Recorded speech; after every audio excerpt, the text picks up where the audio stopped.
agama, seperti apa sih, apa iya anak angkat itu gak punya hak dapat warisan, sedangkan anak-anaknya Dorce itu sudah sah diakui negara dengan adanya nama mereka di kartu Intinya keluarga. bukan anak kandung tapi Iya, gimana Gus? sudah terdaftar di kakak gitu. Dalam Sudah pandangan menguasai. Islam gimana Gus? Dari pandangan agama. Dari pandangan agama. Jadi kan kalau dalam agama itu kan sudah ada urutan-urutan yang berhak menerima warisan. Itu kan ada surat apa ya saya lupa. Itu di situ sudah ada. Dalam Islam itu ada hukum mawaris. Ada hukum mawaris. Di situ kemudian disebutkan siapa yang paling berhak untuk menerima warisan. Nah, pertanyaan sekarang begini. Dorce itu masih punya keluarga apa enggak? Yang kandung. Ya, masih. Ya tentunya itu yang lebih berhak.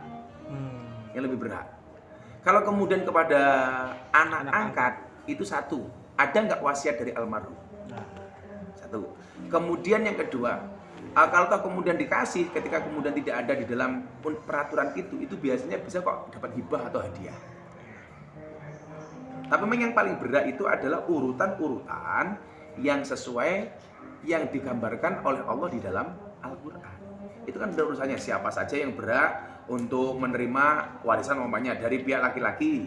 Yang berhak mendapatkan warisan itu adalah anak laki-laki, kemudian cucu laki-laki, dari anak laki, bapak, kakek dari bapak sampai ke atas. Itu ada urusannya seperti itu. Itu kan tinggal buka aja dalam Al-Quran, selesai. Nah persoalannya kalau anak angkat itu, yang pertama ada nggak wasiat dari almarhum? Almarhum ya, bukan almarhumah. Almarhum.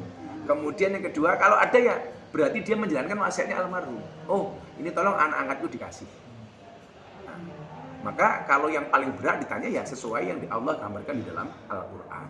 Itu kan ada hukum mawaris di situ. Tapi berhak berarti Gus. Apanya? Iya, meskipun tadi ya, misalnya ada surat wasiatnya misalnya. Kalau ada wasiat itu kewajiban dong untuk melaksanakan wasiat itu. Karena kan wasiat itu kalau ada kebaikan harus dijalankan. Tapi kalau ada mengunjul kemaksiatan nggak boleh. Tapi kan bisa dikatakan dulu, sewaktu masih hidupnya kan Dorce pernah bilang sama keluarganya, ini anak-anaknya sudah mendapatkan istilahnya warisan dengan kayak rumahnya udah satu gitu. Udah dibagi. Yo, kalau itu sudah wasiat, udah petunjuk dari dia itu ya tinggal jalankan saja. Katakanlah dulu sebelum meninggal, almarhum Dorce ini mengatakan untuk A rumahnya ini, B ya sudah lakukan saja. Karena itu merupakan hak dari almarhum sebelum meninggal.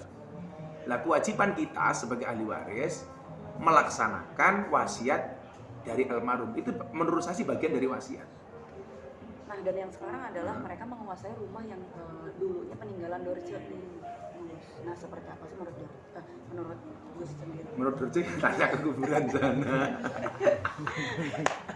Gimana tuh? Kalau saya tetap berpedoman pada itu. Yang paling berat menerima warisan adalah keluarga yang disebutkan di dalam Al-Quran. Atau kalau tidak, itu biasanya kalau orang Indonesia itu membagi warisan dengan cara hukum adat. Artinya hukum adat itu apa? Dibagi rata. Nah, 4 ya orangnya 4 dibagi 4. Kalau tidak ada itu berdasarkan wasiat. Itu saja. Dulu wasiatnya almarhum ketika hidup seperti apa, itu yang dilakukan. Menurut saya yang paling aman yaitu. Ya. Ada lagi? Dan tentang sambung